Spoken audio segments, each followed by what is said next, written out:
За үндсэн хуулийн нэмэлт өөрчлөлтийг дагаж мөрдөх шийдэх журмын тухай хуулийн төслийн талаарх зарчмын зөрүүтэй саналын томьёол дээр засаг захиргаан нутаг дэвсгэрийн нэгж түүний эрх зүйн байдалтай холбогдох хууль тогтоомжийг 2020 оны эхний хагас жилд багтаан шинжилэн баталсны үндсэн дээр засгийн газар Дархан Эрдэнэт хотыг улсын зэрэгэлтэй хот болгох таслал Монгол Улсын үндсэн хуулийн 57 дугаар зүйлийн 2 дахь хэсэг заасны дагуу бусад хот таслал тавиад дүүрэг гээд таслал тавиад тосхны өөрийн удирдлагыг шинжилэн зохион байгуулах. Дүүрэг гэдэг үг оруулаад өгөөч.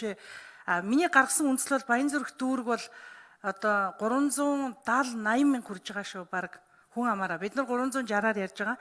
Энэ бол өнөөдөр Улаанбаатар хотоогоо дүүргийн зохион байгуулалтын хамгийн багаар бодоход одоо 170-аас 200 мянгатай байгаа. Бусад дүүргүүд чинь сонгон найрхан Баянзүрх дүүрэг хоёр бол 360-аас 70-80 мянган хүн амтай шилжит хөдөлгөөнтэйгээ ийм одоо хэлбэлцэлтэй хүн амын хит их нягтралтай төрийн үйлчилгээ ард иргэдэд хүрч чадахгүй байгаа учраас Баянзүрх дүүргийг 2 дүүрэг болгож хуваагаад сонгон найрхан дүүргийг 2 дүүрэг болгож хуваа л гэж байгаа.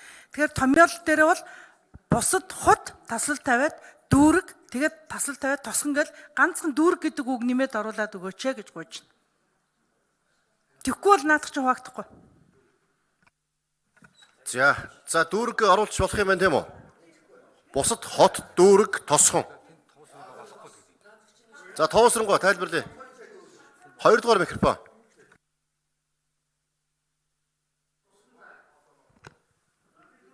Энд байна штэ. Би 57-гийн 3-ын дагуу засаг захиргаан нутаг дэвсгэрийн нэгжийн өөрчлөн байгуулалтыг хийнэ. 57-гийн 2 заасны дагуу гэдэг энд бичээд байна штэ. Тэгэхээр бол дүүргийг хот болгож хувиргах асуудал заавал дүүргийг гээд яах юм бэ? Бусад хот тосгоны тэр одоо өөрийн удирдлагыг зохион байгуулах гэдэгтээ багтаа явчих болохоор байгаа шүү дээ. Тэгэд тэрнийг нь улсын зэрэглэл болох уу, орон нутгийн зэрэгэлтэй байх уу гэдгийг тухайн үедээ засгийн газар шийдээд өргөн мэдүүлээд ингээд шийдээд явах болцоо байгаа. Ер нь бол дүүргүүдийг хотуулах асуудлууд энд туссан гэж ойлгож болно. За тоосронгоо дүүргийг хот болгох гэсэн биш ээ. Дүүргээ хуваая гэдэг шүү дээ. Тий. Тэгвэл тусдаа байх хэрэгтэй те.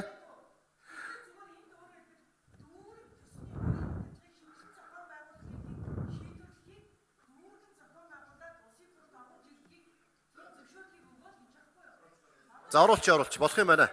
За орч болох юм байна тий. За орцсон байгаа. Тосгоо орцсон байгаа. За би одоо саналын томьёолыг унш танилцуулъя. За саналын томьёолыг унш